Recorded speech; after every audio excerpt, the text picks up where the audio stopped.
विजु जनता दल तरफ प्रतिवर्ष पर चलित वर्ष आमर सुप्रीम पूर्वतन मुख्यमंत्री माननीय विरोधी दल नेता निर्देश क्रमे ए पदयात्रा करा आज गत 8 तारिख दिन शेरगढ़ ब्लॉक रे अनुष्ठित होता। आज 10 तारिख दिन हिंजिली ब्लॉक म्युनिसिपालिटी आमर करा पदयात्रा मुख्य उद्देश्य है 24 वर्ष धरी पूर्वतन मुख्यमंत्री माननीय विरोधी दल नेता श्री नवीन पट्टनायक जो जनसाधारण विकास कर विकास वार्ता लोक पाखक ये जो 1.5 वर्ष है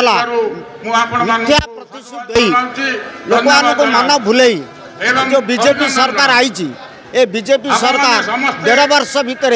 ना कौन गाँव उन्नति ना कौन व्यक्तिर उन्नति ना कौन समाज उन्नति तेणु ये 1.5 वर्ष विफलता को नहीं आम जनसाधारण पाखे पहुँचबू। ये हूँ आज झलक नवीन को भल पाऊा आम कि करूँ नवीन को भल पाऊा समस्त व्यक्ति आज विराट समावेश हो पार्टी। आगामी दिन में ये जो बीजेपी सरकार एवं जो प्रशासनिक आज बीजेपी मुख पलटि मुखपात्र जनसाधारण विजु जनता दल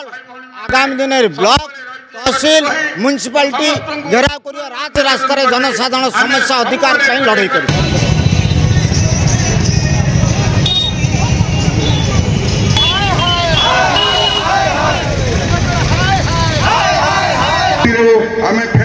मुख्यमंत्री गादी में बसाया को आज शपथ नेबा मुझे कही मोर मूल उद्देश्य है सरकार थिबा समय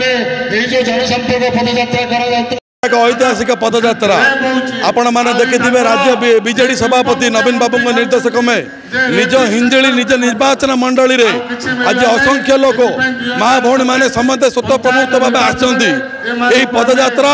आज सूचाई दौची ये विजयर पदयात्रा जहाँ काली इलेक्शन हम 11 तारिख नुआपड़े एवं 14 तारिख जो रिजल्ट फलाफल हम तार विजयर सूचक आपण मैंने देखिपे ये सरकार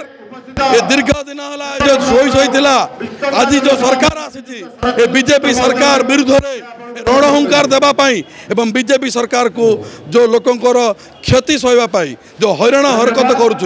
जो सरकार लोकों पाखे कौन सी प्रकार सुविधा दौनी आज से सरकार को हटेवाई सरकार विरुद्ध लोकों पाखे पहुँचा सरकार विफलता एवं 24 वर्षर सरकार सफलता कहवाई ये आज ये पदयात्रा उद्देश्य तेणु समस्त को अनुरोध ए सरकार विरुद्ध समस्ते लगे एवं घरे घरे समस्ते घर घर आसी ये पहुँचते ये सरकार विरुद्ध समस्ते लड़ाई करवा एवं सरकार को उपड़े फिंगापी आम संकल्प बजावा ये सरकार आम जहाँ करूँ ये सरकार 2027 पंचायत इलेक्शन एवं अर्बन इलेक्शन देखिए आगामी दिन में लड़ाई जारी रही सरकार विरुद्ध करने समस्त आशीर्वाद देव हिंजिली निर्वाचन मंडली समस्त जनसाधारण को आम धन्यवाद दूँ।